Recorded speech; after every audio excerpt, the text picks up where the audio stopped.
Boiston healthcare system and Boston University School of Medicine have led the latest study. It now links tackle football before the age of 12 with cognitive issues earlier in life. The study was published yesterday in the Annals of Neurology. Here's Dr. Ann McKee.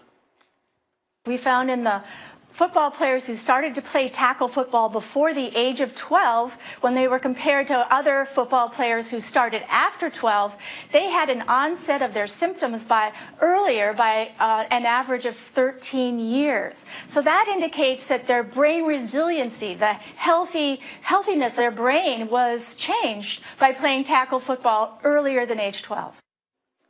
Brian, you played 13 seasons in the league. You're a father, you have kids who play football. What is your reaction when you see this report? Well, listen, I think when I was getting into the middle of my career, that's when a lot of this knowledge was becoming available for us. That's when the NFLPA was making this thing a priority. It was making CTE and the education and the awareness of it a priority. But look, I started playing football when I was 4.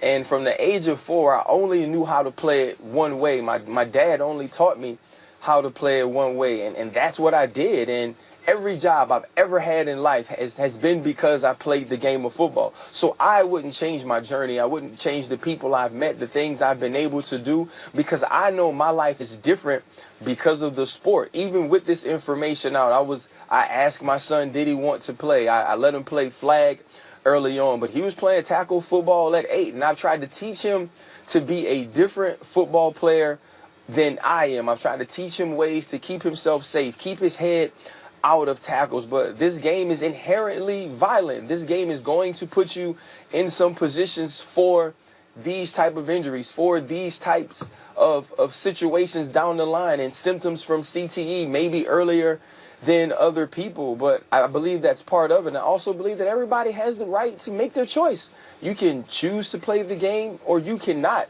I think this does put tackle football and the NFL on notice that they do need to change some things. They do need to do some outreach. They do need to do some education for the younger kids, for the younger generation of football, to try to make it safer for them and also continue working on the rules to make them different for the guys in the league now. Brian, thanks. We'll continue the discussion here. I know you got to run to your day job, but I want to. I got my work clothes on. I know you're dressed up. I see what you did. So there you go. That's the other side, the decision to be made. And I think now what we're facing as well is the legality of it. Is this something that we want the government to step in and start to forbid? I mean, my answer to that right now, knowing what I know, is no. I think that you should be allowed to make your own decisions as a parent, and to whatever degree you can let a child make that decision, then let the child make the decision as well. But I also think it is imperative that we continue to learn more and more about this. Jalen, what we are is at the beginning of learning about this stuff. These studies are just beginning. So we won't know with any degree of certainty, much less a significant degree of certainty, just what the cause and effect of this is and just how direct it is for a long time. So parents are operating blind here. I mean, you're just sort of taking your best guess as to just how dangerous it is to allow a kid 11 years old to play tackle football. And this is why, excuse me, the ascension of basketball continues to happen, because so many questions continue to surround football. The opioid issue, the concussion issue, are they taking kickoffs out of the game? These are all things that we continue to talk about, which is why the basketball audience is a lot younger. It's a lot more popular on social media.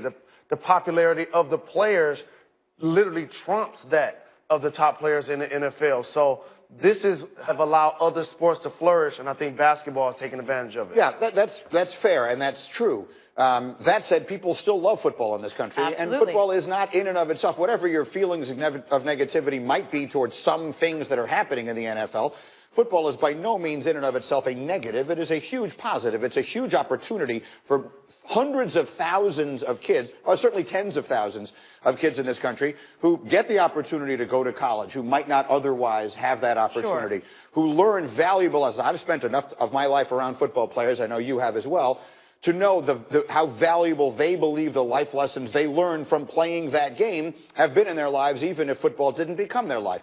So I'm not in any way suggesting I want to see football go away, but I think it is imperative that every parent, at minimum, be given as much information as is conceivably possible before choosing whether or not they're going to let their kids play the game. I think that is where it gets tricky. I am not one that wants the government to involve itself at all. I mean, just let us sort of govern ourselves and step in when it's absolutely necessary. This is definitely one of those cases.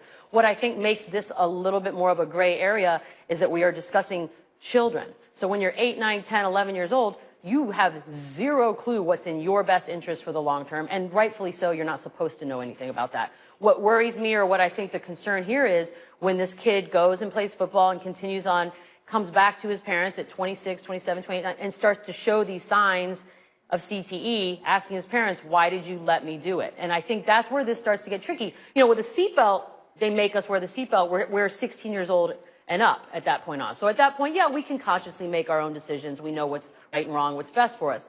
These are children, and I think this is where it gets very, very iffy. I always encourage young people to play sports. You alluded to it, based on the life lessons that come with it. How to be a part of the team, how to sacrifice, how to deal with failure, how to deal with criticism, how to deal with success. There's so many life lessons that come with being a part of sports. But this is what makes it different.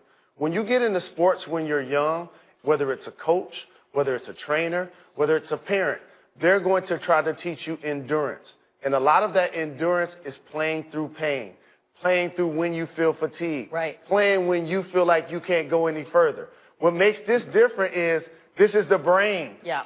This is not a muscle. So that's what makes this unique for that sport. Look, they've come an awful long way in this already. So just to tell a very quick story, Bill Curry was a regular visitor on my show, Mike and Mike, for years. And he told a story that when he was playing for the Green Bay Packers, he had a concussion. And they were trying to decide if he could play that week or not. So the way they did was they put him on the practice field, and Vince Lombardi said to Ray Nitschke, the rough, tough linebacker, just go and hit him in the head as hard as you can. And as Bill Curry tells the story, I was still standing at the end of the play, so they said, okay, he's good to play this weekend. That was the 1960s. They didn't know. They didn't know better then. Who knows how much they would have cared one way or the other. But they know now. So things have changed substantially over the last 50 years, and they will change just as much in the 50 years to come. And the question is, what will football look like when we come out on the other side of whatever those changes are? And I don't know the answer. Maybe rugby, arm tackling? I mean, rugby's not, they're not even wearing helmets. Like, that's a whole nother world. Okay. We'll switch gears. Yeah, we'll go to some baseball coming up next year, but this is a conversation that's not going anywhere. But to some baseball, there were a number of firsts in baseball history that took place this month. Some of them are good. Some of them, I think, might be very bad for the game, and Tim Kirchin will analyze those. And we're going to give Timmy a little quiz. You ready? I love this. Albert Pujols is 4 hits away from 3,000 in his career. When he gets there, he'll be the third player ever with 3,000 hits and 3 MVP awards. Can you name the other 2? I can. We will test Timmy. Oh, my goodness, you can. No way. You just made me laugh out loud. Just write stuff down. I LOL. Timmy Kirchin next. That's...